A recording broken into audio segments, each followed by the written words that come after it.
Leur emblème, ce crâne perforé par une balle, signifie à lui seul « on est déjà mort ». Ils se font appeler les Avenues. Drew Street est un endroit extrêmement dangereux et impénétrable. Il y a un seul accès et une seule issue. Aux commandes, on trouve Maria León, la Chata. Elle a été arrêtée pour extorsion, détention d'armes, trafic de stupéfiants. Elle vendait du crack et de la méthamphétamine. Elle a réalisé son rêve, comme n'importe quelle personne qui émigre aux États-Unis. Avec ses fils, elle a tout raflé. C'en était trop. Dans une guerre pour reconquérir les rues de Los Angeles, les forces de l'ordre ont interpellé des membres du tristement célèbre gang des Avenues. Des blindés sont intervenus. C'était un énorme déploiement de force. Danny León était un vrai psychopathe. Pancho a créé la surprise. Il a tout balancé. On a inculpé 71 personnes en 6 mois. Les gens ne croient pas à la guerre contre la drogue.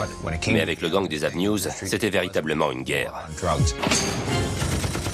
On a eu tout le serpent, pas seulement sa tête. Maria León doit finir ses jours en prison. Ce quartier a connu le chaos, mais la société finira par y reprendre ses droits.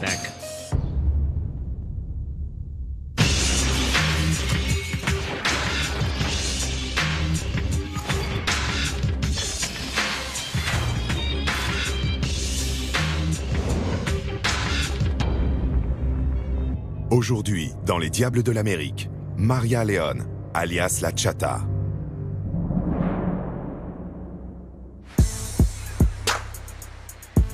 Juillet 2008. En déplacement en Californie dans la ville de San Diego, le candidat en campagne Barack Obama faisait une promesse aux millions d'exclus que comptait l'Amérique.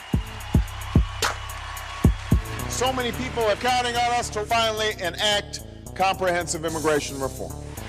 And I will make it a top priority in my first year as President of the United States of America. À 200 km plus au nord, dans le comté de Los Angeles, la densité de population est la plus forte des États-Unis. Et 1 habitant sur 10 vit ici en situation irrégulière.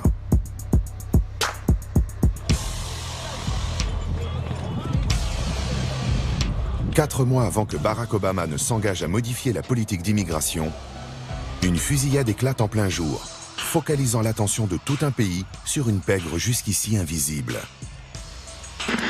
Des membres présumés d'un gang ont tiré 15 balles sur un homme qui tenait une enfant de 2 ans. C'est l'un des faits divers les plus intéressants sur lesquels j'ai enquêté.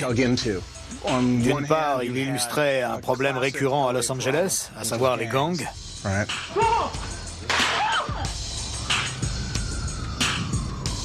D'autre part, cet événement donnait aussi à réfléchir sur l'immigration et sur le destin des clandestins. Leur destin consiste souvent à se replier en communauté. Tandis que l'immense majorité des clandestins travaillent sans relâche dans l'ombre de la société américaine et tentent tant bien que mal de s'en sortir et d'aider leurs proches restés au pays, quelques-uns croient qu'ils peuvent sévir impunément.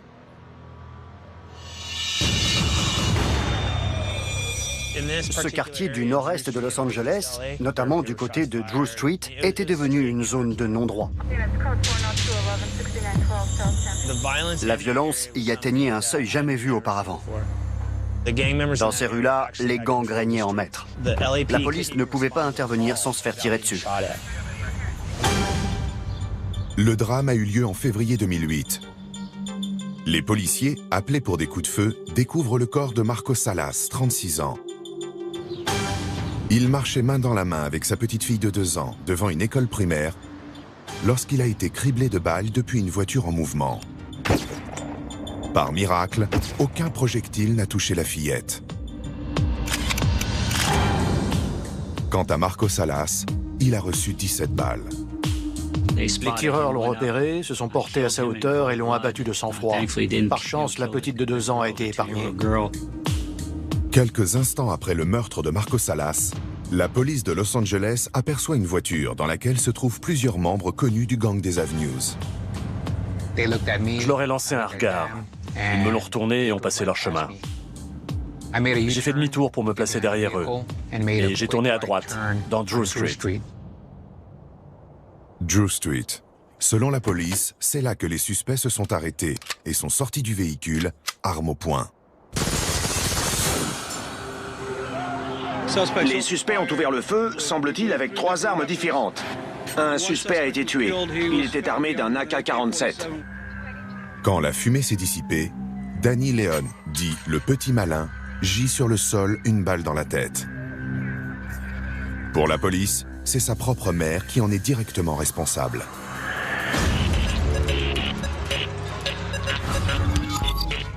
Maria Leon, alias La Chata, surnom qui lui viendrait de son nez retroussé, a le casier judiciaire et la réputation d'un gangster. Maria Leon s'est souvent fait arrêter. C'est une femme dépourvue de tout scrupule. Rien ne comptait à ses yeux, même pas ses fils. C'était tout sauf une bonne mère. Arrêtée à 14 reprises pour trafic de drogue, détention d'armes ou mise en danger de mineurs, elle a été reconduite 3 fois dans son pays d'origine, le Mexique. Son rôle de mère a consisté à impliquer ses fils dans sa vaste organisation criminelle. Elle les a même encouragés dans cette voie. Elle a guidé ses fils vers une carrière de malfrats.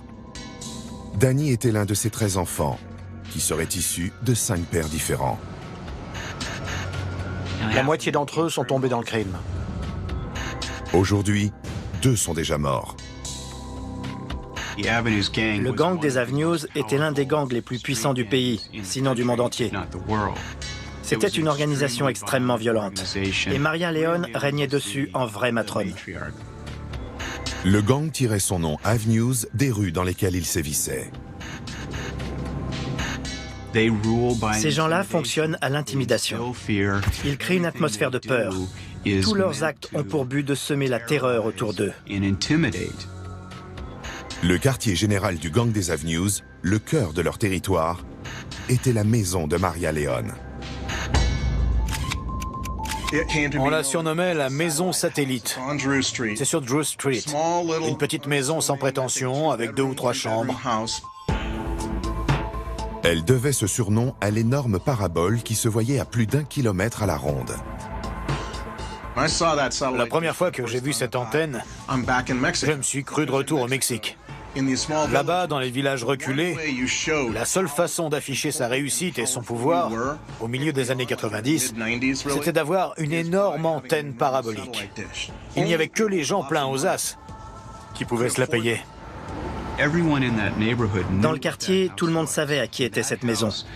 Elle était devenue le symbole de la véritable autorité locale.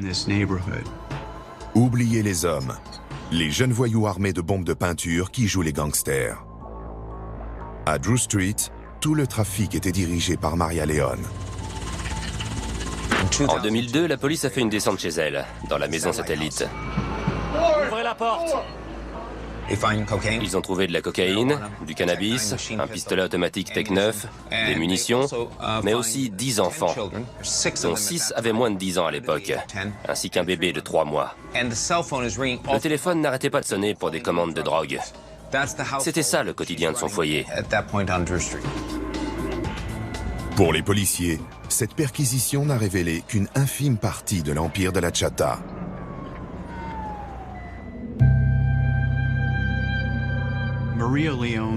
Ce que l'enquête a très clairement démontré, c'est le rôle qu'a joué Maria Leon en encourageant toute sa famille à prendre le contrôle du quartier. La femme qui dirigeait ce gang avait la main mise sur tous les aspects de la vie dans le quartier. Elle décidait de qui avait le droit d'y vivre et même de qui pouvait s'y rendre. Elle a mis en place un réseau d'immigration clandestine pour fournir la main-d'œuvre nécessaire à sa structure commerciale. Son commerce reposait sur la vente de stupéfiants, l'intimidation, l'extorsion de fonds et la domination de Drew Street. Il y a un seul accès et une seule issue. Un vrai coup de gorge. Pendant de longues années, on a été impuissants. Maria Leon n'a aucun respect pour la vie humaine. Pour moi, c'est le mal incarné. En 2009, le gangster le plus redouté de tout Los Angeles était sans doute cette femme de 44 ans, mère de 13 enfants. Une certaine Maria Leone. Après son incarcération, la police fédérale a dû déployer plus de 500 agents pour arrêter ses fils et les membres du gang qu'il dirigeait. Dans cette histoire, tous ces clandestins ont connu un destin tragique. Ils ont fini soit morts, soit emprisonnés, soit expulsés, soit orphelins de père ou de mère. La totale. Le gang des Avenues, l'une des 10 bandes les plus surveillées du pays, est un ramassis de criminels endurcis qui travaillent dans un seul but, faire de l'argent coûte que coûte. C'est une vraie saga. Il y a de quoi écrire une série télé. Tout ça est un immense gâchis.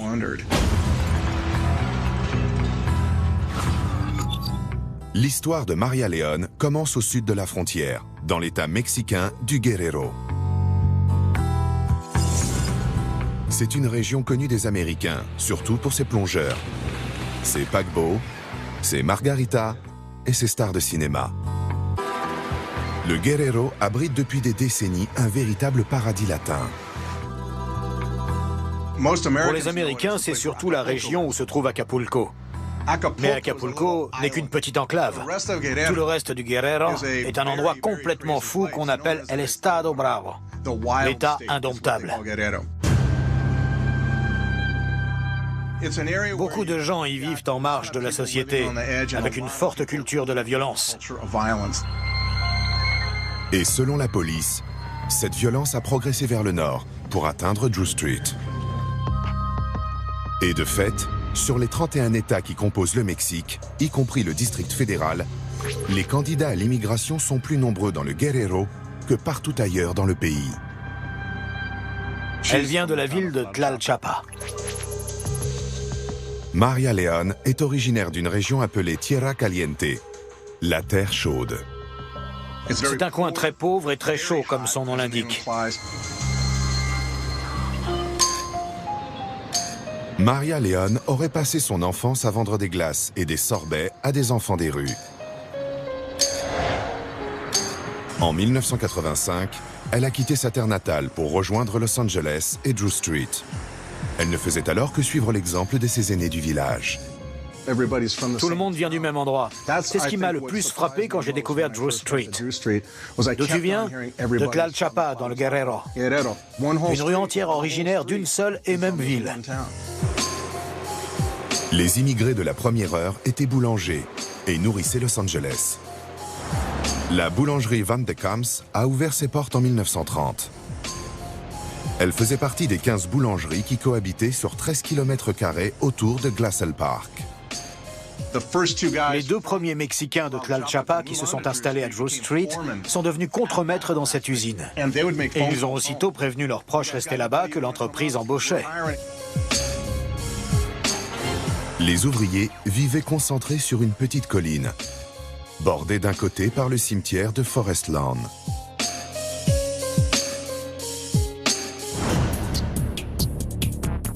Il y a un seul accès et une seule issue.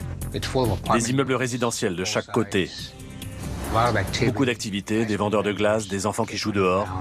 C'est une rue où il se passe toujours plein de choses. L'aspect extérieur des appartements donne l'impression d'une forteresse impénétrable. La planque idéale pour une société souterraine et ses activités illégales.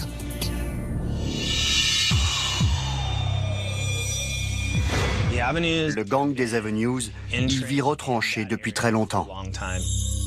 Leurs racines remontent au tournant des années 40 et 50, c'est-à-dire les premières années de l'après-guerre, en pleine période des émeutes Zazu, etc. Ils ont donc une longue histoire. Et ce nom d'Avenues leur vient directement du nom des rues de ce quartier du nord-est de Los Angeles. Avenue 45, 47, 57, et ainsi de suite. Le gang des Avenues est divisé en 4 groupes, appelés cliques. Les Avenues 43, les Avenues 57, les Assassins de Division Street et enfin les Drew Street.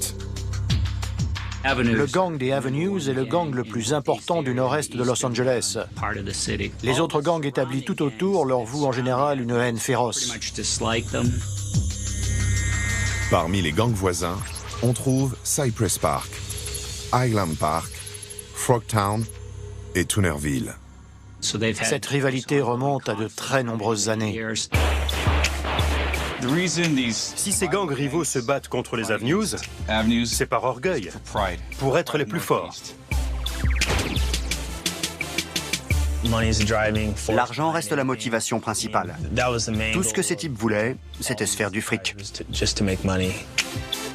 Lorsque Maria Leon s'installe à Drew Street en 1985, plus de la moitié des boulangeries ont fait faillite. Et une nouvelle source de revenus a envahi les rues. Ses utilisateurs l'appellent crack, rock ou freebase. Pour les stupes, c'est le pire fléau depuis l'héroïne. Dès son arrivée, elle s'est mise à profiter du système par tous les moyens possibles. À peine débarquée à Drew Street, toute cette petite famille mexicaine s'est lancée dans le trafic de drogue. Le crack sort des bas-fonds pour envahir désormais les banlieues chics. Et plus il viendra concurrencer la cocaïne, plus il deviendra le cauchemar des policiers. C'était une véritable déferlante de crack. Drew Street est vite devenue une plaque tournante de la drogue. Et au sein du gang des Avenues, la clique de Drew Street s'est forgée une réputation encore plus terrible que toutes les autres. Drew Street, c'était le summum. Aux commandes, il y a Maria Leon, la Chata.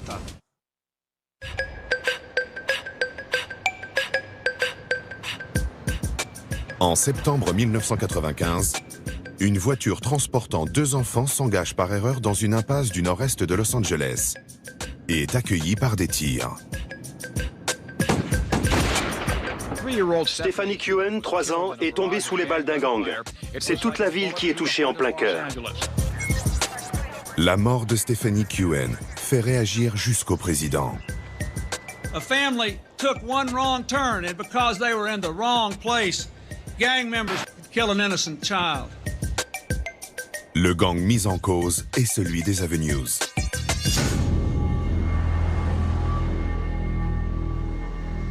L'un de ses premiers membres auxquels s'intéressent les policiers après ce meurtre est Maria Chata Leon, même si rien ne la relie directement à ce crime. Dans le cadre du programme CLEAR, une initiative de la police vise à protéger la population des gangs. Les procureurs ciblent certains malfaiteurs en raison de la menace qu'ils font peser sur une communauté précise. Elle a été arrêtée plus d'une dizaine de fois dans les années 90. Elle a un casier judiciaire plus long que le bras, même en petit caractère. Dès 1986, elle a été interpellée pour vol, cambriolage, détention illégale d'armes, mise en danger de mineurs, extorsion et entrée irrégulière sur le territoire des États-Unis. Elle a été condamnée à 3 reprises dans des affaires de stupéfiants et reconduite 2 fois dans son pays d'origine. En quelque temps, la Chata passe de babysitter à trafiquante de drogue. Méthamphétamine, cocaïne, tout pourvu que ça se vende bien. Et finalement, chef de gang. Elle a gravi les échelons à force de persévérance. Au fil des arrestations ou des meurtres dans les rangs du gang, elle est devenue une figure incontournable. Sa maison est un quartier général. C'est dans cette maison que le gang se réunissait. Ses membres s'y réfugiaient très souvent quand ils apercevaient la police. On les poursuivait pourtant pour des motifs très sérieux, du genre détention illégale d'armes à feu et trafic de stupéfiants. Maria Leon était toujours la première à me retenir à la porte. Elle nous empêchait d'entrer dans la maison. Elle était en permanence sur la défensive et toujours bien décidée à protéger les siens. Elle protège ses proches, et tout le monde le sait. Au fil du temps, elle a réalisé son rêve, comme n'importe quelle personne qui émigre aux États-Unis. Sauf que dans son cas, il s'agissait de diriger un réseau de trafiquants, de dealers et de gangsters. Pour la police fédérale, cette mère de famille est à l'origine de tout, et son parcours ne doit rien au hasard. Il s'agit d'une famille très décidée à acheter des biens immobiliers en grand nombre, à faire d'importants bénéfices et à s'associer avec la mafia mexicaine. Et cela dans le but de promouvoir son activité criminelle et aussi d'asseoir sa domination sur le quartier. La mafia mexicaine est une force dominante au sein de la pègre latino-américaine. Or, ni son sexe, ni son origine ne destinaient Maria León à occuper une place de premier ordre dans cette organisation. Le monde du trafic de drogue est dominé par les hommes. C'est un milieu très cruel dont les femmes se tiennent en général sagement à l'écart. La mafia mexicaine n'est pas mexicaine, mais mexico-américaine. On est très loin du Mexique profond. C'est d'abord une bande organisée de détenus, même s'ils contrôlent des gangs à l'extérieur. À Los Angeles, dans tous les gangs latinos, tout le monde a affaire à la mafia mexicaine un jour ou l'autre. Les membres des gangs savent qu'ils risquent de se retrouver en prison. Alors mieux vaut être bien vu de cette mafia. On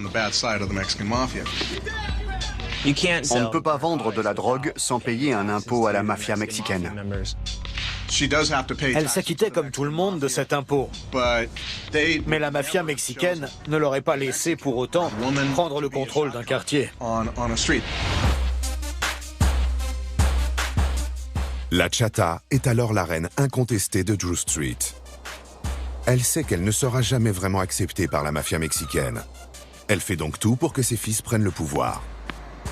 Après tout, ils lui ont permis de s'enrichir. Enfant, ils lui ont évité d'être expulsée. Elle avait toujours un bébé dans les bras devant le juge. Elle donnait du fil à retordre au service de l'immigration en disant « Vous ne pouvez pas m'expulser maintenant, j'ai un bébé de 6 mois ». Née à Drew Street, ses fils sont de fait mexico-américains. Elle les a façonnés pour qu'ils participent au trafic et sachent vivre aux côtés de la mafia mexicaine. Imaginez un peu. C'était un endroit incroyablement dangereux, où des gamins de 13 ans se comportaient comme s'ils étaient libres de dégainer pour tuer qui bon leur semblait. Leur emblème, qu'on trouvait sur leurs tatouages ou leurs vêtements, ce crâne surmonté d'un borsalino et perforé par une balle au niveau de la tempe, était là pour rappeler que la vie n'avait aucune valeur aux yeux des membres de cette organisation. Une façon de dire « on est déjà mort ».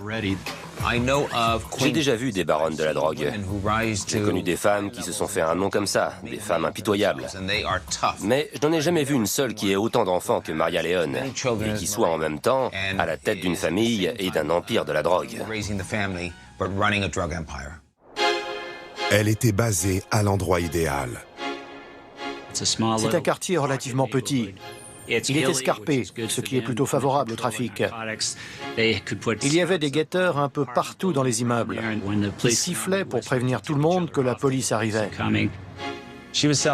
Elle vendait du crack et de la méthamphétamine.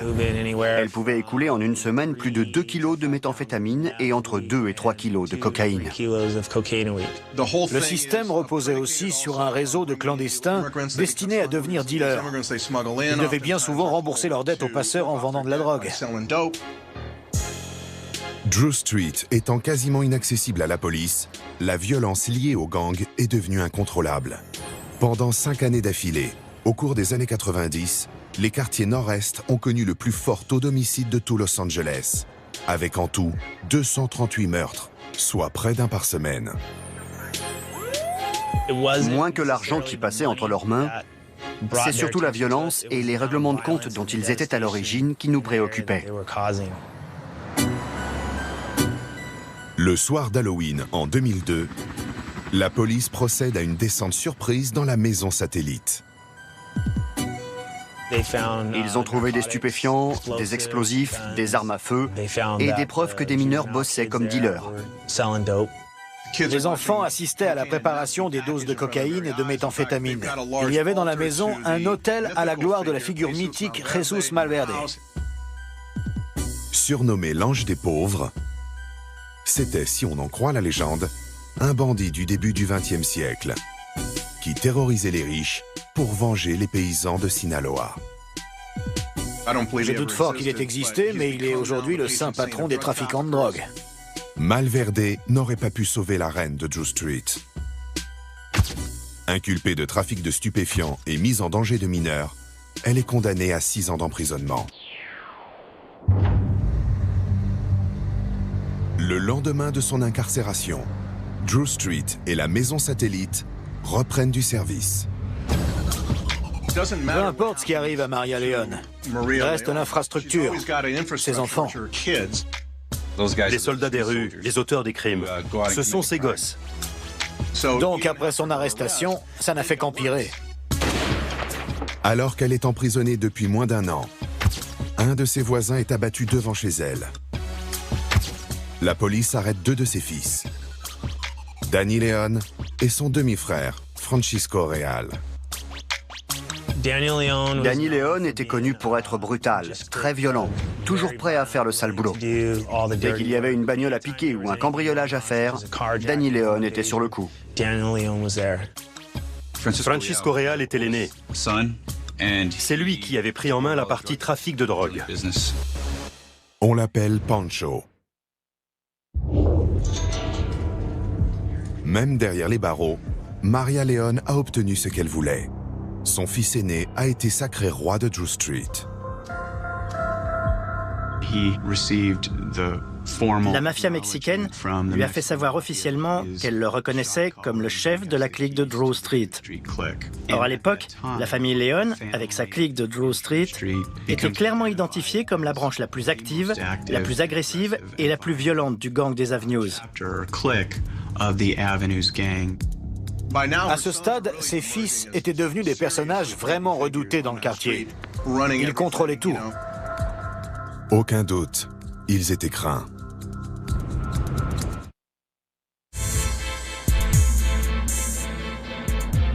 En 2002, Maria Leone a été incarcérée dans une prison californienne pour trafic de drogue et mise en danger de ses enfants.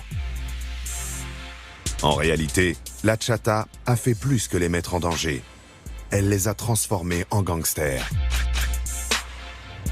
Les fils Leone ont instauré un système dont les habitants du quartier étaient au courant et contre lequel ils n'osaient pas se soulever.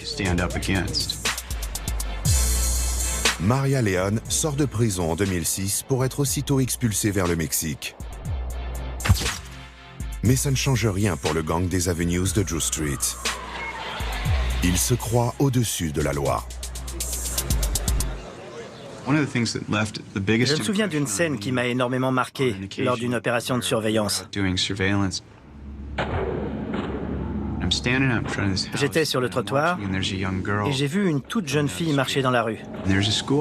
Il y avait un bus de ramassage scolaire à l'autre bout et elle se dépêchait pour le prendre. Elle s'est mise à courir et tout à coup, elle a dévié de son chemin pour passer bien à l'écart de la maison satellite. Ça m'a profondément choqué et je me suis dit, voilà ce qu'il faut qu'on change. À l'automne 2007, la justice fédérale ouvre une enquête sur Maria Leone et la clique de Drew Street. La DEA s'en est mêlée, le procureur des États-Unis aussi. Ils ont monté un solide dossier pour association de malfaiteurs. Nous avons des actes d'accusation. Ce gang est une mafia. L'agent spécial Kogler et moi-même, nous nous sommes rendus dans le quartier pour voir ce que nous pouvions constater.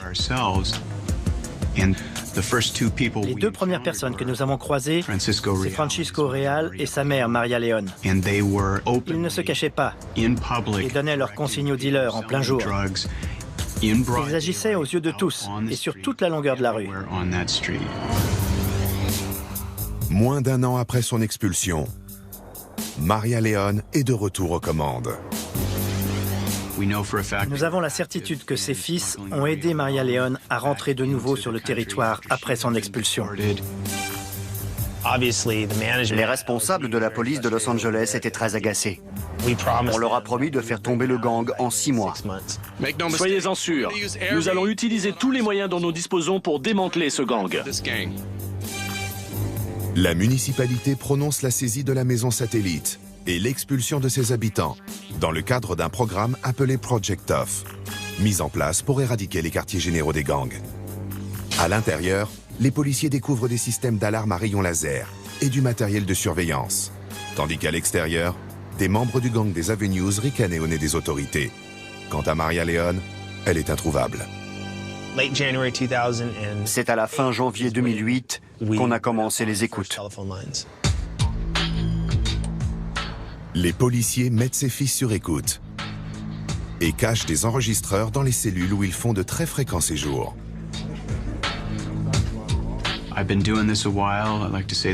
Je fais ce métier depuis longtemps. Ce n'était pas mon galop d'essai. Partout où il fallait fouiller, nous avons fouillé. Notamment sur Internet, sur les réseaux sociaux, mais aussi sur YouTube où les membres du gang postaient des vidéos de leurs crimes. Grâce à tout ce dispositif, nous sommes parvenus à mettre sur pied une procédure judiciaire d'une ampleur jamais vue auparavant.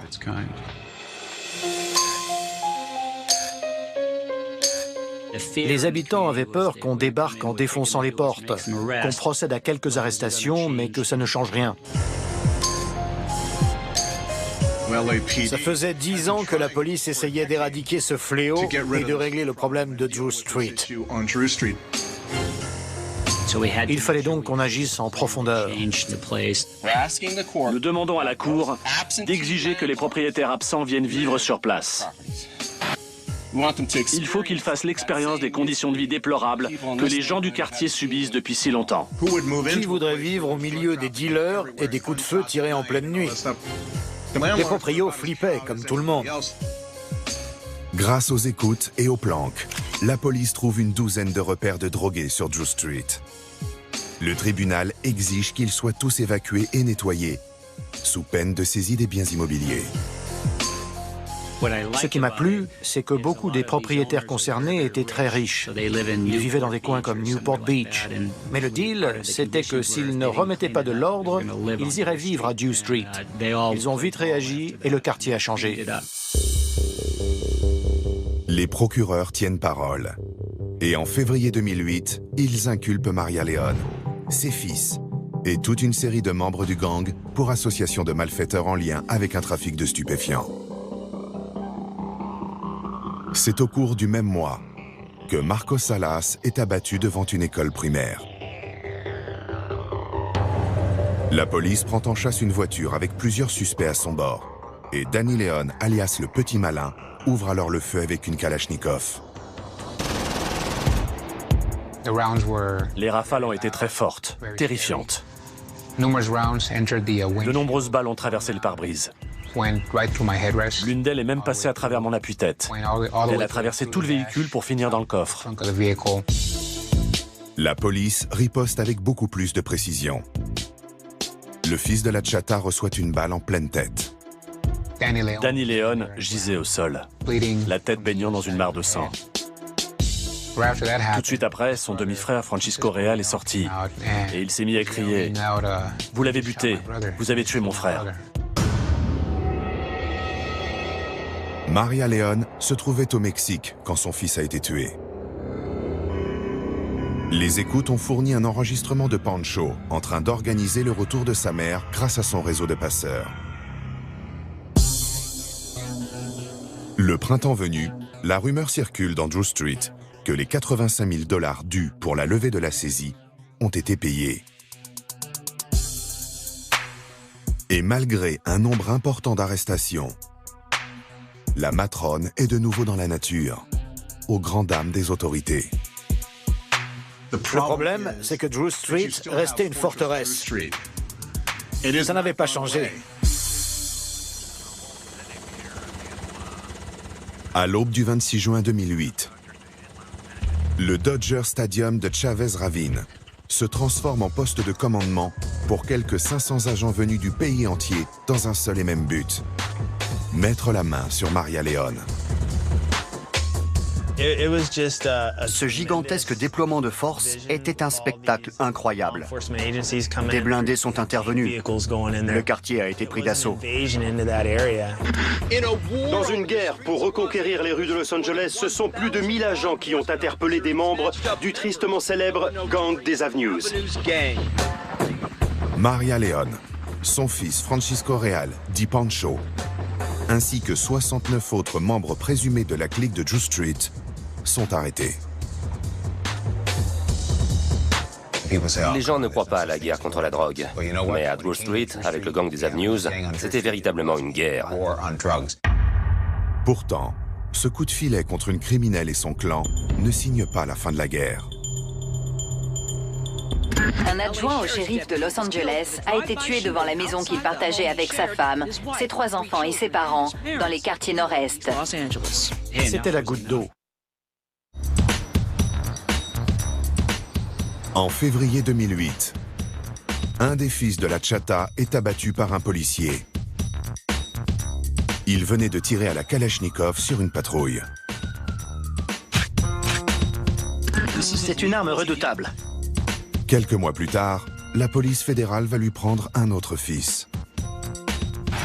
Les 70 personnes interpellées sont soupçonnées d'extorsion, de trafic de stupéfiants, de meurtre et de subornation de témoins.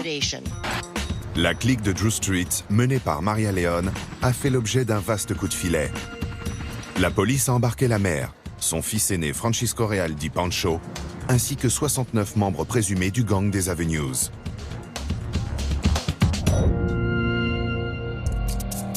Le plus étonnant, et ce dont elle ne se remettra jamais, à mon avis, c'est que son fils Pancho a décidé de témoigner contre la mafia mexicaine.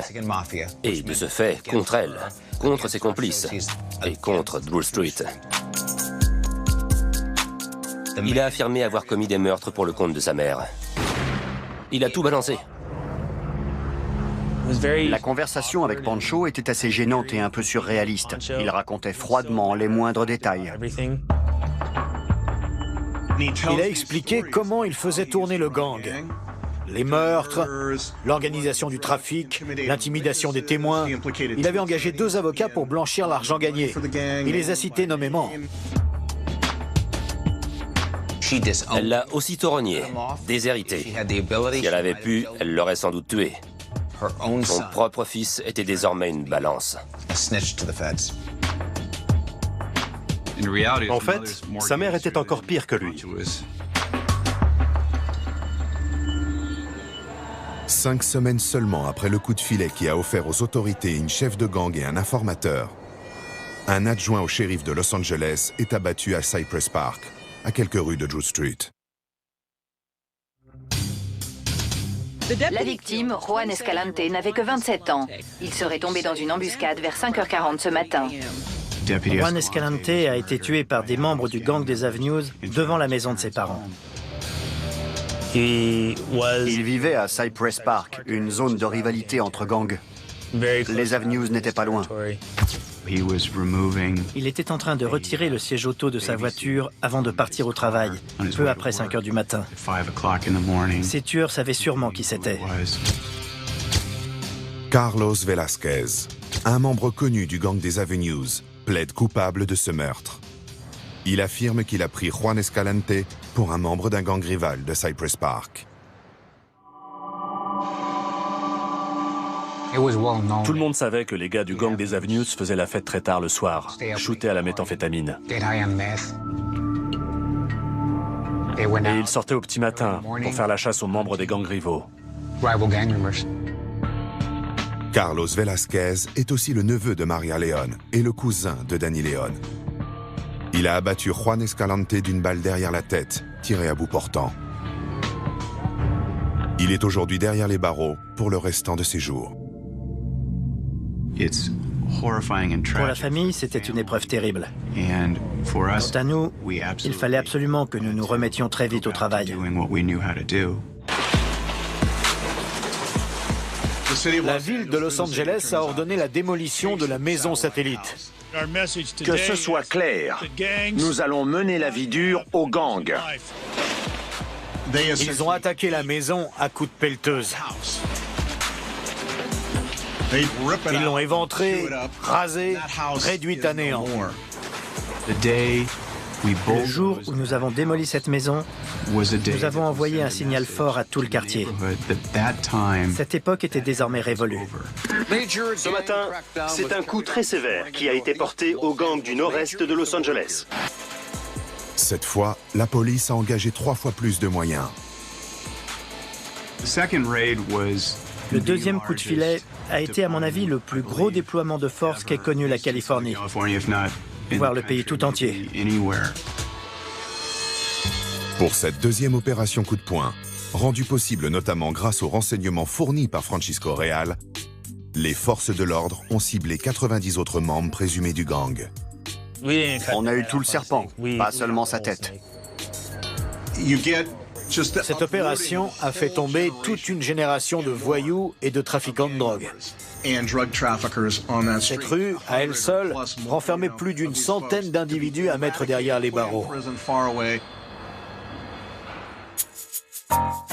Comble de l'ironie, c'est la matrone qui a sans doute écopé de la peine la plus légère, aucune violence ne pouvant lui être imputée directement.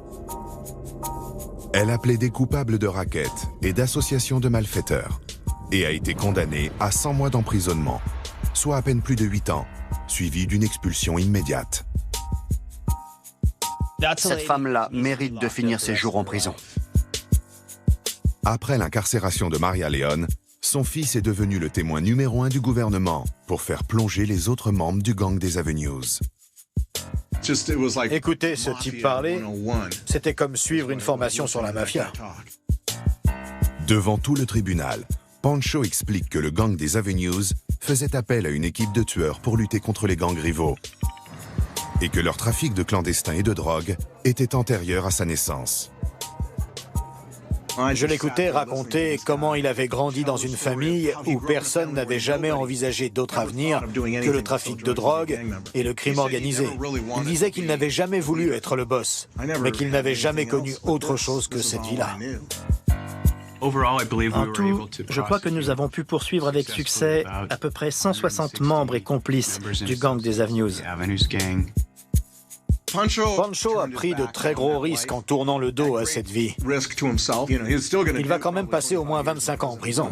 Il constitue sans doute l'une des principales cibles actuelles de la mafia mexicaine. Elle voudra tôt ou tard lui faire payer d'avoir collaboré avec les autorités. Sa vie est directement menacée. Aujourd'hui, on trouve un jardin associatif en lieu et place de la maison où Maria León a élevé ses fils et terrorisé un quartier.